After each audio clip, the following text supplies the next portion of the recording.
I thought I'd start by passing the buck and asking you to start by reading Okay. the first story in this collection, Idiot Man, Word of the Day. Do you mind reading the beginning of it just so people can kind of... Well, first, I want to say thanks to you. I Yeah. appreciate you doing this. I'm an idiot, man. Well, you know, it's funny when you put things on social media and you got a picture of me and Sebastian and this thing says "Idiot Man." I was set up. I'm starting to wonder, you know, maybe that's not the best marketing ploy. But no, and thanks to Malaprops for having me back. It's just one of the great bookstores, and they do so much for writers, especially writers who publish with indie presses.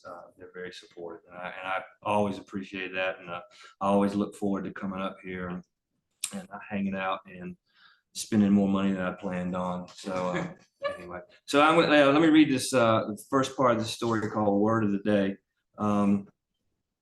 Let's see, I don't think there's anything I need to tell you about it. I'll just read. Word of the day. Back when I was first on the road, we used to play this game we called Independent Trucker. I didn't name it. Brandy did that. She's one of those people who likes her words. I'd drive the rig down the interstate to Ollie's and run it through the giant washer. Then I'd top off both tanks, buy one of those pine sap smelly things hanging from the display near the cash register, and tie it up in the back of the sleeper cab. Sometimes I'd spring for a new cassette if they had a sale bin, maybe some Billy Joe Royal. By the time I eased out of Ollie's, Brandy would be standing in the emergency lane of I-85, her Honda Accord pulled over in the tall grass with the hood up and a bandana tied to the outside mirror. She'd hear me a half mile away, downshifting and double clutching for the incline. I liked coming over the rise and catching another gear, accelerating right by her like she was tied to the dock. Then I'd stand on the air brakes and lose 6 months of tread. Brandy was good at playing the game. She never rushed things. She'd wait for the funk of burned rubber to blow away. She always looked like she was weighing her options, standing there in her flowery dress and her hair in that high ponytail. I'd swing the passenger door of the truck open like an invitation, and up she'd climb. We'd drive a half dozen miles to the rest stop near exit 34, park the truck in one of the long diagonal spots reserved for long haulers. And that's where we'd go at each other like scared prom dates a half hour from curfew. That was a ways back before Brandy brought home that bald cat.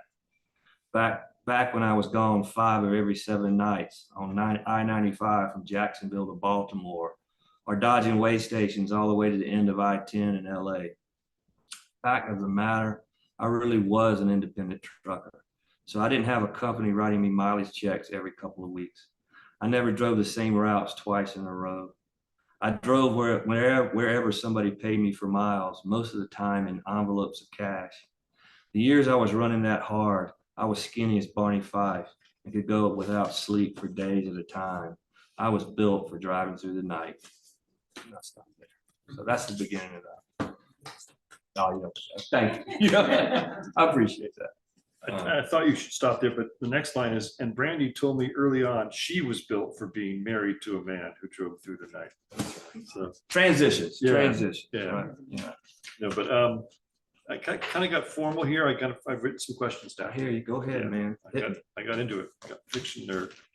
I'm thinking back to 2012. There was a Harvard Cole lecture at Warren Wilson. Russell Banks was there, and he read and asked and answered questions. And somebody asked him about finding a character's voice, and he observed that he does so by imagining to whom a character is speaking. He said, once you have a listener, the voice comes readily. So I'm curious for you, and I'll talk. Next question is more about the book itself. How did it work for you in these stories in terms of that speaking voice? Because most of them are in the first person I, and some of them are in the third person kind of angelic. Yeah. He. Yeah. Yeah. I think the way that I think about it, and I'm equivocating because I've never really examined it that much. I think for me, it's more of what's the situation they're in, and what's doing that old what James Joyce says, know how much change is in your character's pockets. Just thinking about the character, how he would react in his world. So this guy is a trucker, and he's always gone. So he contemplates a lot. He thinks, and that's what he would do. Of course, if depending on what part of the world you got him in, that changes the voice too. But I mean, I write a lot of Southern characters, so I mean, I'm not doing phonetic dialect or anything like that, but they're, I get to know them before I write their story, I think. Right? But like Banks says, I'm always thinking about telling the story and not just making a story. Like I'm always thinking about the reader. Like I'm thinking, how am I going to tell this?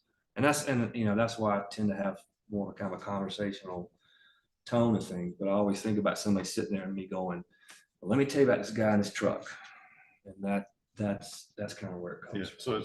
So I mean, he's saying same specific, but you're like, no, just a general. This is more general. Let me talk to you. Yeah. But I think you have to know. I think through their situations, I think through what the situation, the story is. I don't know how the story is going to end all the time, but I know the direction it's heading, and how they, how would this guy react? How's this trucker going to react when he finds out his wife is down in Jamaica with somebody? Yeah. What's he going to do? Well, he's a truck driver. How would a truck driver? Well, he uses his truck. I have to read the story. But okay, how about that for a tease? Huh? Yeah, exactly. Well, I'm going to make you read one more thing. Okay. And because I want to set up something else, but the middle of the book, or the middle section, is called the Gable Massey Trio, and these are the parts that are that are similar. One character, three stories. Yeah, it's like a little novella in the middle, almost. Completely, and it's all third person, and it's kind of in his kind of over the shoulder. You're listening to him think and talk. And so it's different than that first person I. So I want you to, if you don't mind, it's page 138. Oh gosh. My favorite part of the whole book is right here, I think. But he went to therapy. Okay. So the title of this, he has three stories about this one character, and the first story is called Gable Massey Learns Some Greek, and then what Gable Massey did after his wife left him, and Gable Massey Makes a Movie. And this middle one is the one I'm thinking about, and there's subtitles throughout. Like the first one is, oh my God, the second one is he paid for a hooker. First one is he booked an appointment with an ear, nose, and throat specialist. So you get a sense of it's like literally like, what did he do after he was left? And the third one is he went to therapy. Do you mind reading that? No. Down to where not too far. Like you'll feel it. Okay. You'll know. Okay. You see what I'm talking about? Yeah. He went to therapy. He went to therapy. So this is one of the things that Gable Massey did with his wife. He went to therapy. Correction. Gable only told Hollis, the wife, he went to therapy. During one of their sad, awkward talks in the days just after she'd left, Hollis told Gable she thought he should see someone.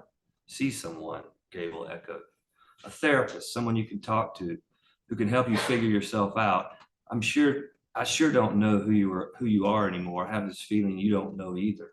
Hollis was seeing a therapist. She had refused Gable's request to attend counseling as a couple. I need to work on myself, she told him. I don't have the energy to work on the both of us. She put it in terms of a favor. Do this favor for me, see someone. Gable thumbed through the phone book and looked under counselors and therapists. There were 37 names. He knew Hollis was seeing a female therapist, so he decided on a male, Dr. Albert Carter. Gable didn't have the money or the desire to actually call Dr. Carter and make an appointment. He just wanted a name. He needed a ghost doctor. This was his favor to Hollis. She didn't need to know that he never attended a session, and there was no way for her to find out. She couldn't check behind him. There were rules against that. Thank you, she said when Gable told her about securing the therapeutic services of one Dr. Albert Carter. Did he help? He was wonderful, a very quiet man. He sort of made me do all the talking, getting my money's worth, I guess. Gable laughed, surprised at how much he enjoyed tampering with the truth. He wanted to know the whole situation. He said he could understand how things got the way they were, the way they are, I mean. Hollis stared at Gable and cocked her head slightly. He said that? Yes, he's very insightful. I told him how you felt you didn't belong in our house anymore. You know, that day at the kitchen sink with the crying and everything. And he said that maybe that was a coming together of things, timing, he guessed, or actually bad timing that pushed us around a little. And of course, the baby. Gable rushed on, not wanting that memory to linger. But, and here's what I thought was so smart of him, he said that those sorts of things can be overcome if both people are willing to try, give it a shot together. And of course, if the two people involved aren't arguing about anything in particular, if it's, well, like too abstract to figure out. Gable paused, realizing that he was talking faster and longer than normal. Hollis continued to stare at him as if he was speaking in tongues. I really liked him, Gable offered up into the silence. So where's his office, she asked. The medical mall over by the hospital. Hollis nodded. Really? Did you make another appointment? Next week, early on. Thank you. I really appreciate you taking the time to find a therapist. Hollis smiled at him for the first time in weeks.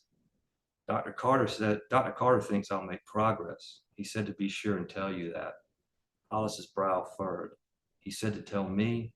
Careful, Gable thought. Careful. Yes. Yeah.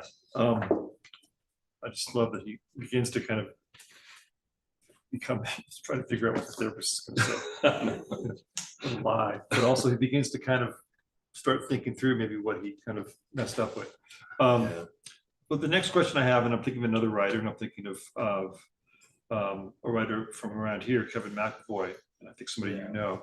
Yeah. Knew. So I conducted an interview with him not too long ago. It's over a period of time. But one of the things that struck me was when I asked him about kind of his books, similar question as I asked you earlier. He said, it has been my practice to place my first trust in the human voice. Mm-hmm. And I really felt like this book also does. You seem to do the same. In Idiot Man, many of the stories are told in the first person I, but others, such as the Gable stories, you tell it in the kind of angelic third person he. Can you talk about why some stories get told in that first person I and why others are told more? Yeah.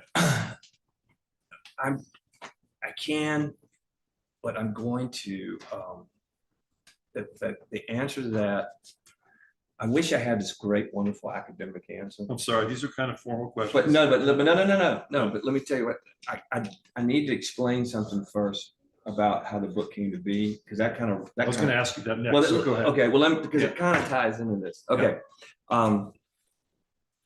I saw online, I saw a new press was starting in Georgia, and they were having a short story contest. And it was going to be one of their first books. And it's $1,000 in publication. I thought I could use $1,000 because I have these delusions that I'll win contests. Never do win contests. And it was a short story collection specifically, so story collections. And I went, okay, the problem is I don't have a short story collection. I've got a bunch of stories, but there's no thematic thread through all of them, right? So I said, let me get all these stories. Many of them been published, some of them hadn't. I put them down on the floor and I said, there's nothing that connects these stories. There's nothing that connects them. There's not a collection there. Because these days in a collection, you want to have it somehow hold together with something. And I went, no, wait a minute, though, there's really dumbass guys in all these stories. Okay, I'll call it Idiot Man. And I literally said, the arrangement was, I said, I had those 3 Gable Massey stories that were in third person. I put them in the middle and then just populated around that. Yeah. And that was it. I mean, I know I'm not supposed to say that. I'm supposed to go, I was examining man's inhumanity to man, and all, but nah. You wanted $1,000. and anyway, I sent it in, and it won the contest. I didn't have a plan. I wanted to enter this contest. I'm not going to go on too long about the story, but that publisher the person who ran that press kind of disappeared a little while and came back, disappeared a little bit more. And but I had an editor. I got signed an editor, and we worked through it, made the stories better, did rearrange some of them. Word of the Day was not the first story originally, and I thought that was nice to do a different arrangement. Yeah, but we were getting down. We had a publication day, and we had a cover. It's not this cover. This is not this publisher, right? This publisher had a different cover. We had galleys. I'd sent them to some writer friends to get some blurbs and everything. And the editor that had been assigned to me, and this was a very small publishing operation, three people, right? Called me up and said, yeah, you know why you haven't heard from the publisher? He's in jail. And I went, okay. And then the immediate irony of having a book called Idiot Men and the publishing was not lost on me. And long story short, that went away. We had to get out of that. Got my $1,000, but so then I had this collection that I sent to the publisher that had done my memoir, and they published it. And so this is the cover that came out with them. But anyway, those stories, there were some older stories, some newer ones, but it just so happened that the ones other than the ones in the middle seemed to be the third person stories. Now, to get back to that. Yeah. How did you stumble upon him as a character? I mean, like, I'd started about working with that character many years ago when I was at Warren Wilson, and started working with a character and kind of taking him through this marriage, children kind of thing, thinking that maybe it would spring into a novel one day, but I ended up making stories out of it. And then I thought at one point that I would have a whole collection of just that character, but never finished that. But I have a couple others with him in it, but I just didn't think they're not done, But my comfort zone is first person. I like to hear that voice. But sometimes, and we were talking about this earlier, I think as a writer, I like to give myself little creative corrals and say, you're going to write this in third person and it's going to be in past tense. Because I like to write I like first person present tense. So you just give yourself those challenges. But I wanted some distance from the Gable Massey character a little bit. I wanted to be more observant of him as he goes through, rather than try to more embody the characters in the first person story. I think it works with this guy because he's a little more, not that the other guys aren't thinking, he's a little more self-conscious. Right. So he's already kind of looking at himself, aware of himself. And there's sections where he's thinking about his situation. The story's not moving. Those stories move.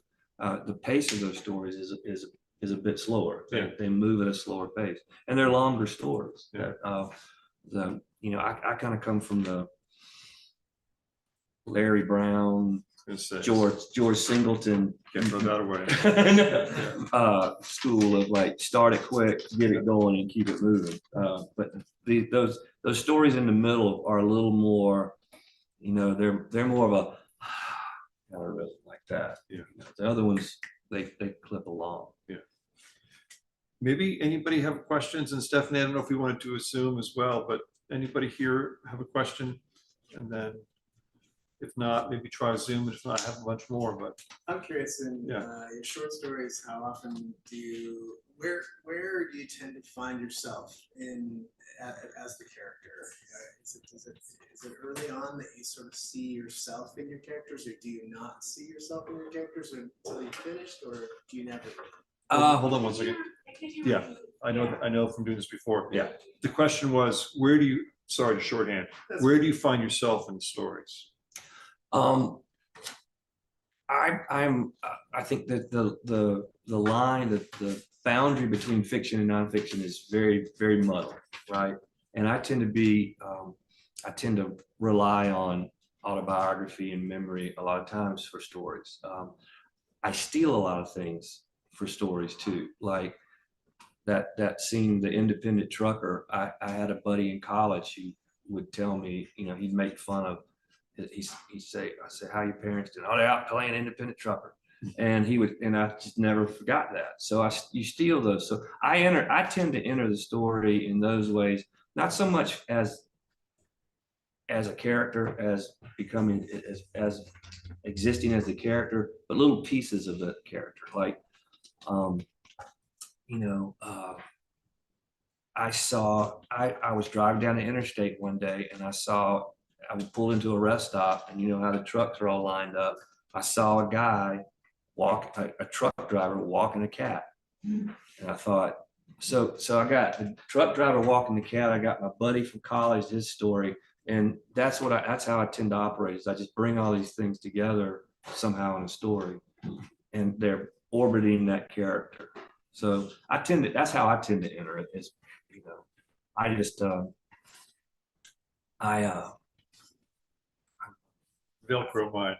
yeah, well, I tell my students, I teach at the South Carolina Governor's School for the Arts, and I tell students, there's a creative writing cliche, write what you know.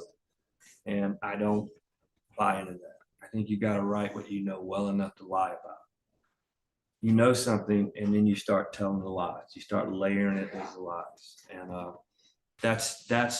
I've never driven a truck. I've never been in the cab of a truck, but I've seen the guy with the cat. And I've had my friend tell me that story. So that's where I guess is that an answer? I don't know if that's an answer or not. I want to ask the same questions. How do the stories relate to you? Like, do you lie in bed sometimes and you have a certain idea, like, this character really looks very interesting to me? Like, for instance, your friend. Can you repeat it to the Yeah. Thank you. The question was more like where the stories come from. Like, where is that right? Like, How does it relate to you? how does it relate to me? That's a hard question, because I think I've changed as I've gotten older. I like to steal from the world, and it usually starts somewhere there. I'll hear a But lot. there has to be a personal connection. I'm a writer. I don't have my personal connection with like that story at the beginning was just I wanted to tell you a good story. I'm not trying to necessarily change the world. I just like telling good stories. So it's not, now there's some of the stories, the story in the middle, the three stories in the middle is about a guy going through a separation and divorce. I was going to call you on it. Yeah, I have a connection with that. Yeah. I have a connection with that. So that's why I say it depends. But sometimes I just go, walk down the street, you see a character and you say, that'd be a great guy to put in the story. Then now what's his story? And that's just where it's just becomes, I guess, purely imaginative. And you just try to create the story. Some stories are therapy. Some stories are, obviously some writing is therapeutic, but for me, not all of it. Sometimes it's a creative exercise. I mean, I have a novel called the Hammerhead Chronicles, and to be quite honest, I wanted to write a novel that had multiple narrators. It's got 7 different narrators, and because I've always loved As I Lay Dying, Faulkner's book that has all the different narrators. I said I want to try to see if I can do something like that. So then I had to come up with a storyline, right? And I said, well, I've always loved cycling. I'm going to put cycling in this. I'm going to have, all right, one of these guys is going to be a cyclist. And then you start just formulating the story. So I don't know that there's a set answer for that for me. I just tend to either steal from the world, or maybe there's something I'm trying to work out, and writing does get therapeutic at times, but for me, not necessarily all the time. Well, yeah, go ahead. What's the most important message you give your students? The question is, what's the most important message I give my students? Well, we have them for 2 years, so the message changed. The first message is you got to read and you got to steal. You read somebody, you're reading to steal. You're reading to say, and not ideas, not language, but craft. Like, how did somebody do that in that story? Why did I have this reaction to that this emotional reaction to this character. How did that happen? How did those little squiggles on the page make me feel that way? And you start looking at it that way. And then the other one is you gotta put your time in. You gotta practice. You know, back to Larry Brown, what Larry Brown said, writing's easy. You just write 500,000 or 600,000 words and you'll start figuring it out. And that's the other message is read, steal, practice. So that's kind of breaks it down. I got to hang out with Larry Brown for a while. Oh, you did? At Breadloaf. We shared a cabin. Oh my And God. he said to me, if I can do it, you can do it. That was his, like, listen, if I can do this. If you ever want to read an amazing book of nonfiction, read his book on fire. Yep. About being a fireman. Yeah. He was a great fiction writer, but that book on fire. He was a volunteer fireman, and it's stories about that whole process. Yeah. He was a great man. Let me just interrupt. I mean, like, I'm thinking about, you know, I write fiction and I write nonfiction and poetry as well. And I find nonfiction to be my favorite form, but hearing you talk, I realize you're caught in so many different there's a lot of things you can't do. And so I'm thinking about James Frey, who wrote this book, A Million Little Pieces, where he lied about a bunch of things and exaggerated. Yeah. And I always think that either he should have said, I'm a pathological liar and start the book and then go ahead. And now you can lie all you want and it's a memoir, or make it a novel, you know, but he didn't and he got nailed. Annie Dillard, from what I've heard, the beginning of Tinker's Creek, that opening scene of a cat coming into her room with bloody paw prints and putting it on her nightgown was stolen from a student in a workshop. Oh, really? She just said, oh, that sounds really cool. Yeah. And just put it at the beginning of her memoir. And I thought, and some people hear that and they're aghast, you know, and part of me thinks, yeah, you can't do that. And part of me thinks, yeah, you totally great move. That's a great image. So, you know, so I guess my question for you is, how important is it, you know, like I'm thinking of also Jeff Dyer, who in an interview said basically, I don't really care if it's fiction or nonfiction. My life isn't that important. So if I'm exaggerating this part of my life, or this is verbatim my life, the reader doesn't really care. They don't know me. It's a good story. Yeah. But in other instances, you do that and you're breaking a contract. Yeah. I don't. I think there would have been a time when I really would have worried about that a lot more. I don't as much now. Now I do. I've written a memoir, and I was very careful in that case to be truthful to the nth degree, because it involves some people that I needed to be truthful about the situation. But like when I'm writing fiction, there are going to be things like those stories, those things I've heard of pulling from real life. And I mean, that I guess technically qualifies as nonfiction, right? When you're putting that in there. So like I said, those lines are really blurred. I mean, like I've got a friend, a writer who's very well known, and we were talking about the James Fry thing, and he said, oh, his problem, he didn't lie good enough. Yeah. You know? Yeah. And he said when Oprah got him on TV and said, how dare you lie to us? He should have said, and I'm paraphrasing, this guy said, so what's the problem? You like the book, right? So what's the problem? Yeah. You know? And I don't know, I don't know how people feel about that. It's like, do you feel like as a readers, do you like, okay, I'm reading a novel, so everything's got to be fictionalized. Well, I don't think true fiction really exists. You're always drawing on something. I mean, if you're writing a sci-fi book and you've got a character who limps, you're going to start thinking about, I had an uncle who limped. Let me see. That's how I'm going to describe it. Well, you just brought nonfiction into it. So I think it's hard to be, you know, totally. I guess I would probably kneel at the altar of the story in that case. Like, tell the story the way the story needs to be told. Well, it's a matter of your imagination. When you said like you have to keep on writing and it will come, it's like in any other thing you do, like I do pottery, and somebody said you have to throw 1,000 pots and then your hands will know. Yeah. And your mind will work. So you have to lubricate your mind, just like your muscles, and it will just flow. but you have to keep it moving. Yeah, You know? you have to keep working at your craft. I mean, Yeah. you have to put the time in the chair. But I think if we get too caught up in this is fiction, this is nonfiction, and never the twain shall meet, Yeah. you can get some issues. Yeah, okay. Security, I mean, it's a topic you could talk Oh about. yeah, forever. oh yeah. Stephanie, do we have some Zoom folks? We don't have yet, so. Okay. Your questions or more from the audience? Yeah.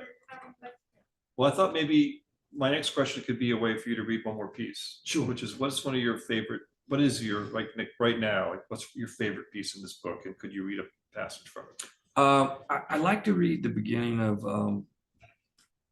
the Manila I Ball. was hoping that's what I have. That was a Manila folder, Manila bound. That's the one. And you know, it Yeah. ties in with this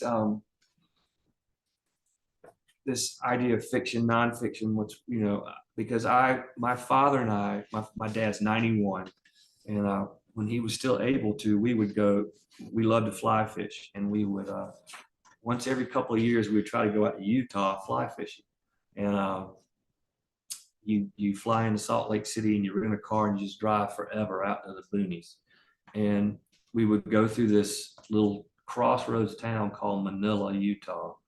And I remember there was a bar. There was nothing. There was just trailers and a store or two. And there was a bar called Sportsman's Liquors. And so that exists. That's all real. And I told myself, I said, I want to write a story that has that bar in it, because it just looks like it's just weirdly placed. It's like out in the middle of nowhere. And if you were living in this place, you spend a lot of time in Sportsman's Liquor. And so this story has Sportsman's Liquors, it's got fly fishing, it's got a father and a son, none of whom are me or my father, but that's the world of the story, the world you build in the story, but it's based on these things I've seen, what I know well enough to lie about. I know how to fly fish, so I could do the fly fishing sections. Right, you can, yeah. Yeah. So this is called the Manila Bond. And it used to be the first. It was originally the first story in the collection, but it's not now. It's the second, I think. This is how the end starts. Friday night, and I'm sitting at a bar in Manila, Utah. Manila, Utah is a collection of wind-beaten mobile homes and snow fences jumbled around a crossroads at the chilly brown edge of the high country. Manila is a dusty place that looks like it will be constantly on the outskirts of something better. But as the old man, a staunch advocate for the obvious, said yesterday, out here distances fool you. On the western side of the crossroads of Manila sits Sportsman's Liquors, a bar that contains more taxidermy deer and antelope heads than customers. Sportsman Liquors is the perfect type of bar to forget the winter or the wind or the circumstances that would bring you to a place like Manila, Utah. Inside, Sportsman Liquors smells of smoke and swear to God, mothballs. At least I think it's mothballs. That is until I hit the bathroom for the first time and catch the identical smell in my nostrils. I see the mound of crumbling blue cakes in the urinal, and I realize that more than anything else, Sportsman Liquor smells like a bathroom. A man sits close on my right, tracing the wood grain with his finger like he's drawing a map in his spilled beer. The stool on my other side is empty, which is funny to me now since the first punch, actually the only punch I remember, comes from my left. Luke stands in front of me. Luke, the bartender. Luke, the only null and void bartender I have ever encountered. Luke knows nothing. I ask Luke how business has been. Don't know, I ain't working 3 days. I ask him if this is a good crowd for a Friday. We don't do crowds, he says.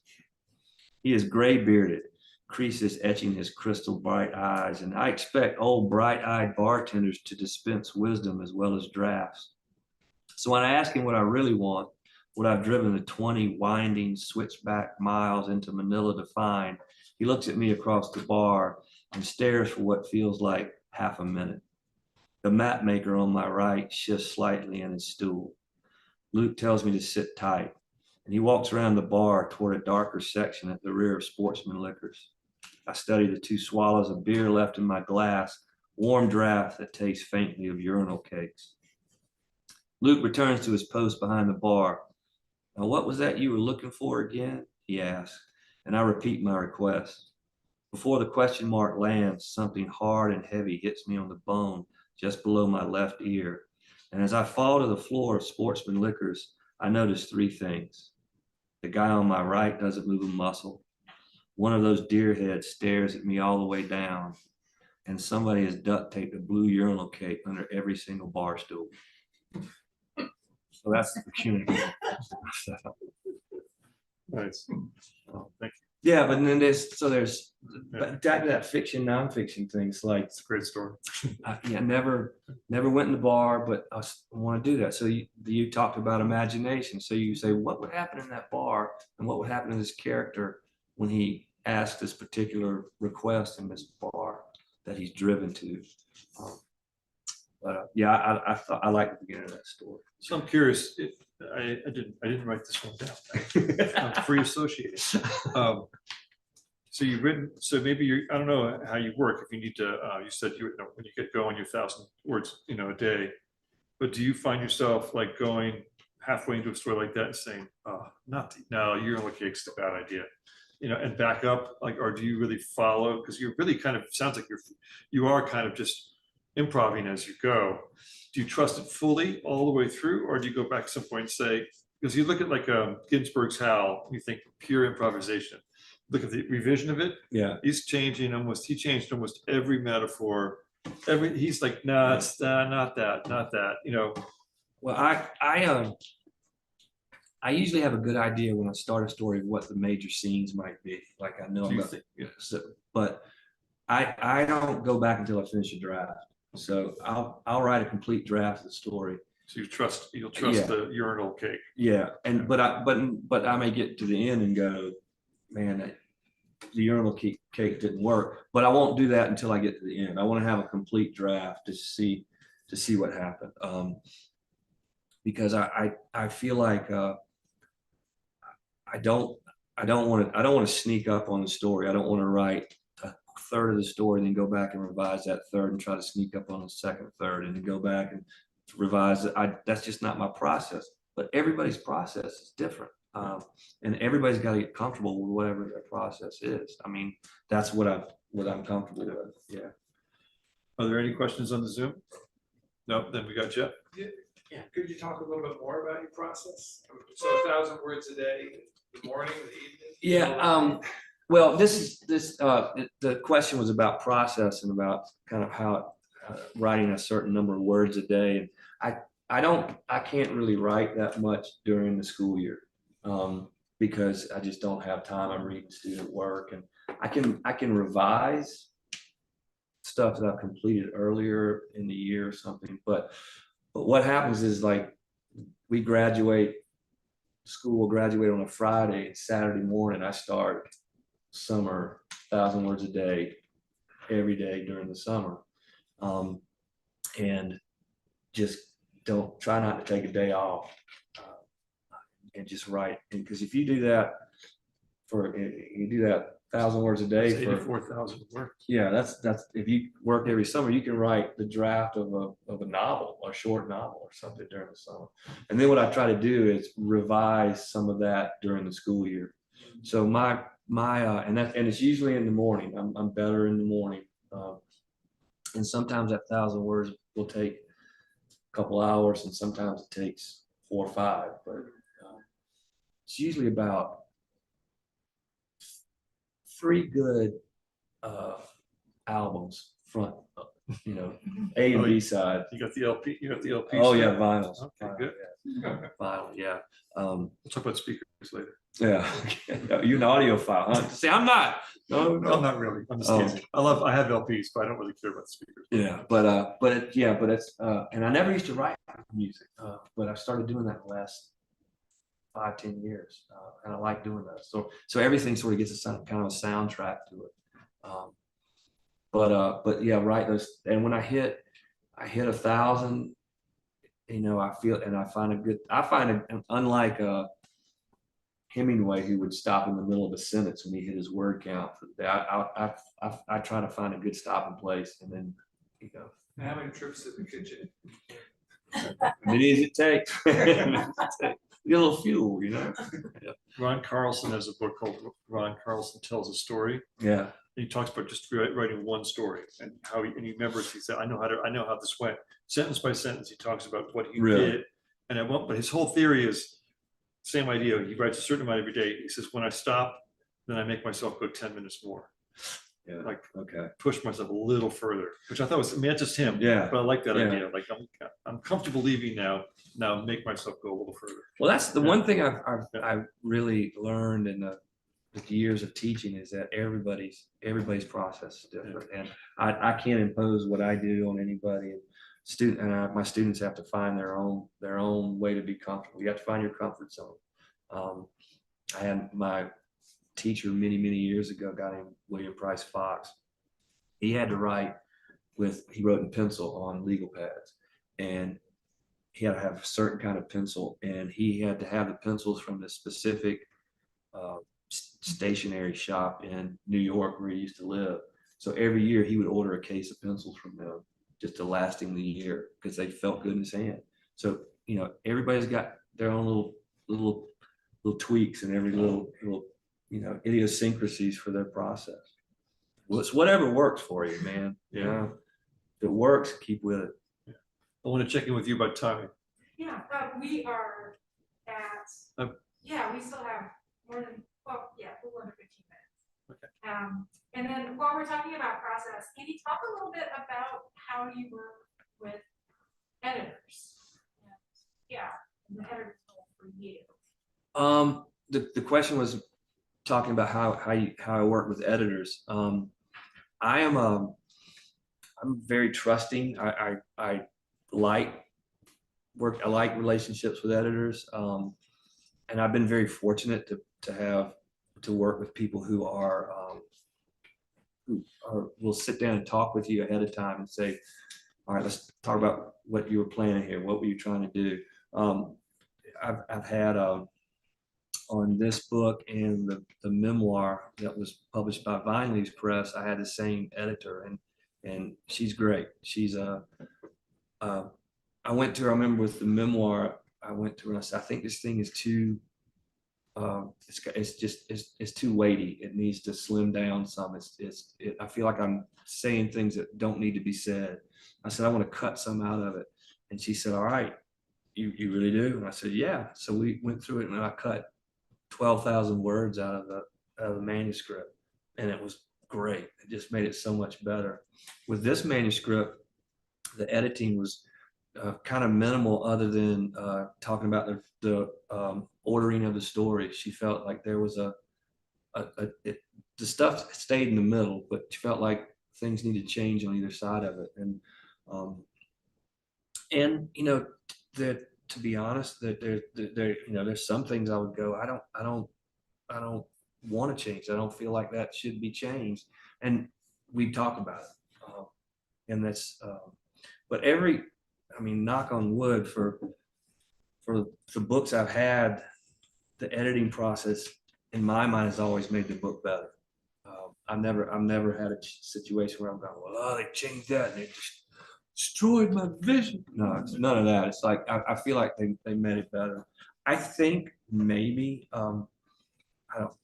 Stephanie, I don't know. I've never really thought about this before, but I think that maybe teaching has helped me with that process, because talking to students and knowing that how it is to talk to them about changing their work has made me more willing to work that way with an editor, because I see how hard it is for them to learn how to accept criticism that way. So maybe that's been a help in the long run.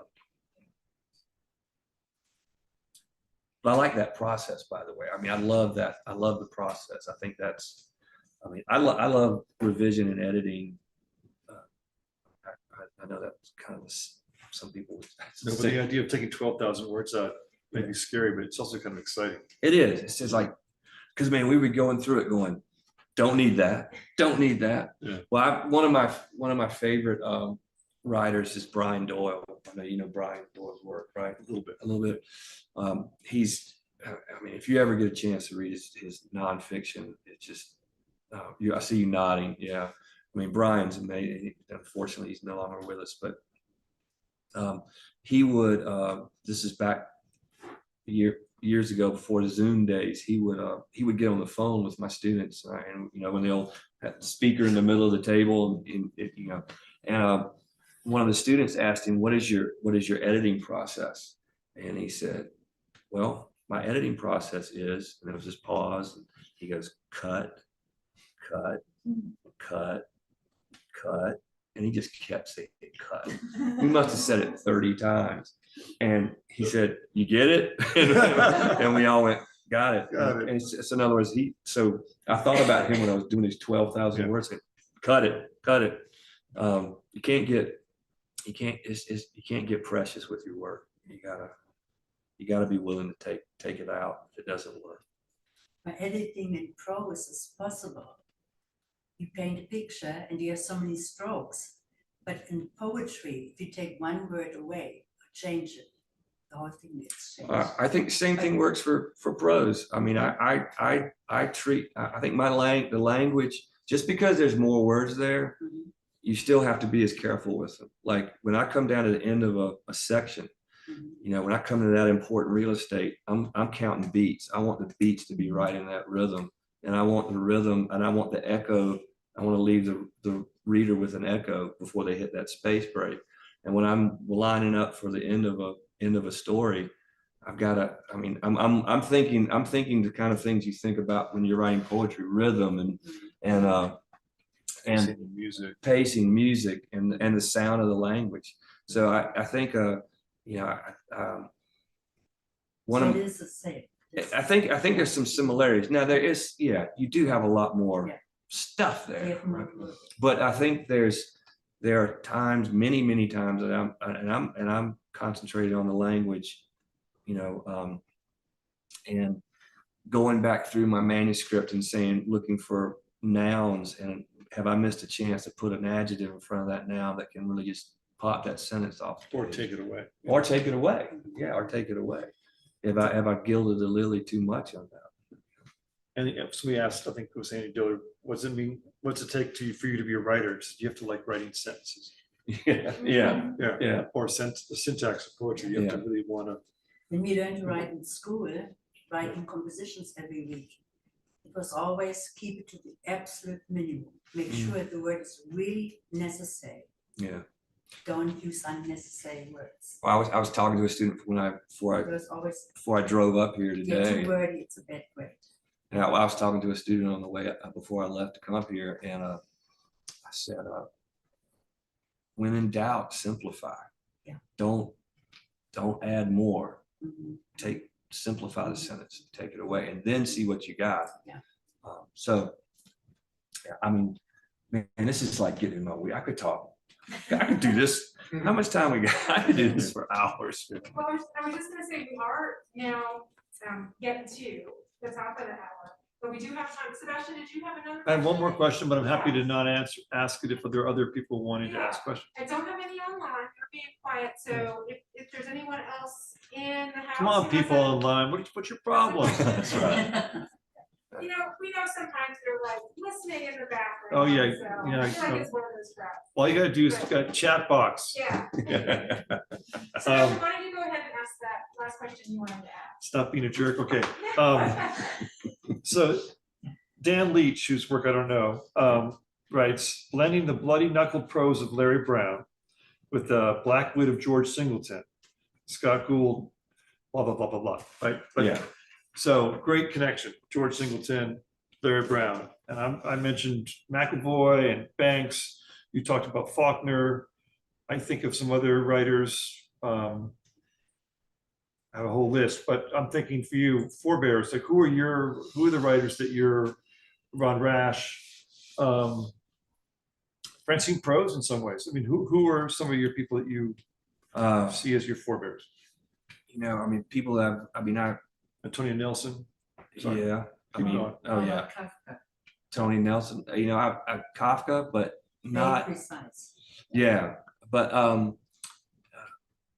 people like Annie Prue with her Wyoming stories were just kind of eye-opening.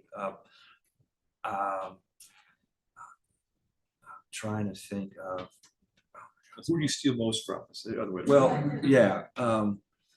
So I mentioned Bill Fox earlier, and some of his short stories. I mean, nobody reads him anymore, but his Southern Fried was an amazing collection of stories. I read a lot of poetry. I mentioned to you guys earlier taking courses with James Dickey years ago when I was in grad school. And I read Barry Hannah, Airships. That collection was huge for me. Somebody that's, I don't know if, I think she's coming or has been here, Jill McCorkle. She's here tomorrow. Tomorrow? Yeah. Yeah, I mean, Jill McCorkle is, with the cheerleader. She's and, great with it. those, so my favorite novelist of all time is I'm a big John Irving fan. But stuff before The World According to Garp, like Water Method Man and Setting Free the Bears. Yeah. I love those books. I like to read nonfiction. Like I love good biographies, things like that.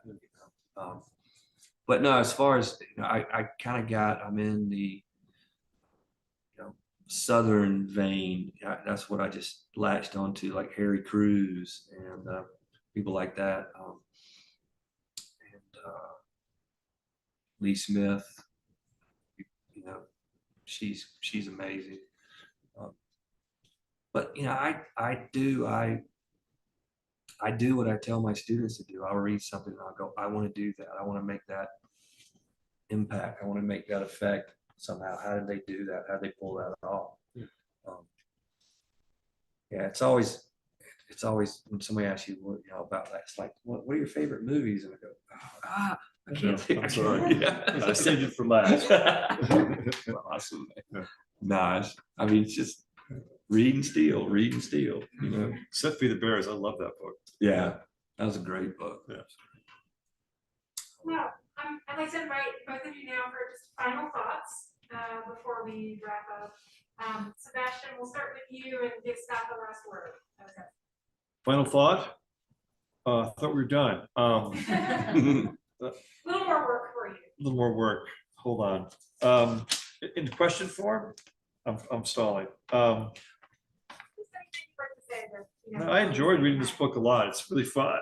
I find that you actually hit the Idiot Man and the loose format. I love, this is me being a structure nerd, I love books that have a center that then have two wings off them, and it really does work. And I like the order, so I'm glad to hear that the editor kind of made you switch it, because the Manila Bond feels like it could be the beginning, but for me, this first one is the word of the day, because one of the things that's great about this work is that it's very down home, or it's very straightforward. You said it moves fast, but there's a love of language throughout the whole book.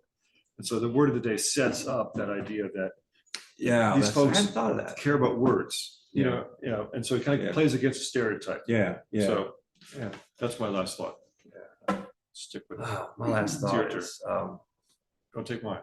my last thought is a question is, why are short stories and short story collections sort of ignored?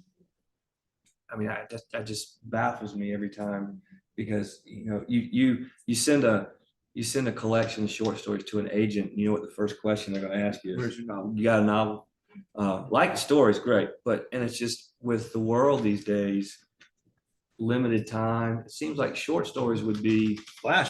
they would be like Flash is even more. Yeah. Shorter than short stories. because I love writing short stories. I think short stories are hard to write and pull off, and I like trying to do that. So I'm not shilling so people will buy my short stories. I'm just saying it's always fascinated me that I've had big discussions about that with like my buddy George Singleton about short stories and why they seem to be, everybody wants the novel.